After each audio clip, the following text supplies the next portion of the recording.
Jed, may abiso na ba ang lokal na pamahalaan ng Marikina kung maaari nang umuwi ang mga pamilyang nasa evacuation centers? Ayon sa lokal na pamahalaan ng Marikina, maaari nang umuwi yung mga residenteng nauna nang lumikas kahapon sa mga evacuation center.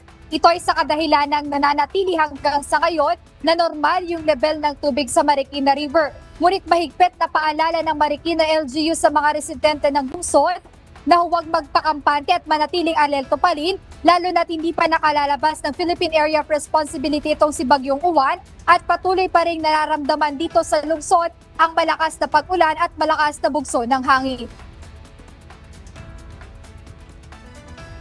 Simula pa kahapon, November 9, ay lumikas ng ilang residente ng Marikina City sa iba't ibang evacuation centers na inihanda ng lokal na pamahalaan.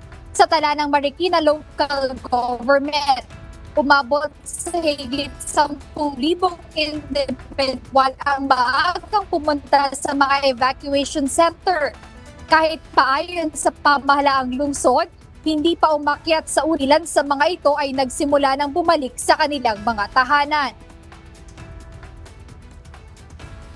Bandang kahapon, nagsimula ng magpuntahan sa mga evacuation centers natin yung mga kababayan natin, although wala pang pagbaha.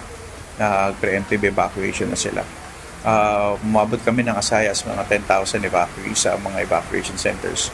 Pero ngayon gising nila ng umaga, dahil medyo maayos naman yung panahon na, nagsisimula na rin magbalikan.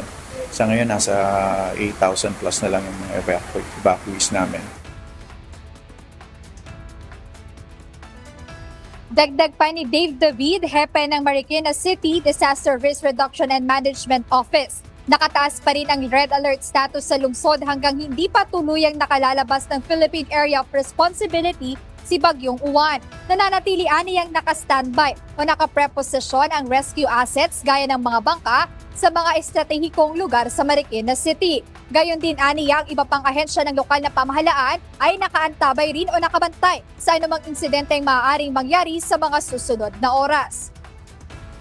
Sa ngayon, nandito kami sa covered court ng Nangka Elementary School, isa sa 19 na evacuation centers dito sa Marikina City na nakabukas, kung saan higit 200 pamilya o katumbas ng higit 100 individual ang narito ngayon. Ayon sa lokal na pamahalaan ng Marikina City, patuloy nilang binabantayan itong mga residente na nasa evacuation centers at tiniyak nila na yung mga kaukulang kailangan ng mga residente sa evacuation centers ay kanilang natutugunan. Samantala, yung level ng tubig sa Marikina River ay nananatili pa rin nasa normal ngayon kahit patuloy yung nararanasang malakas na pag-ulan at bugso ng hangin dito sa lungsod. Kaya mahigpit na paalala ng Marikina LGU lalo na doon sa mga residenteng hindi lumikas o bumabalik na sa kanilang mga tahanan ay huwag pagpakampante at maging alerto pa rin sa anumang oras lalo't patuloy na nararamdaman yung epekto ng Bagyong Uwan dito sa Marikina City. Ayan muna update mula rito, balik sa inyo.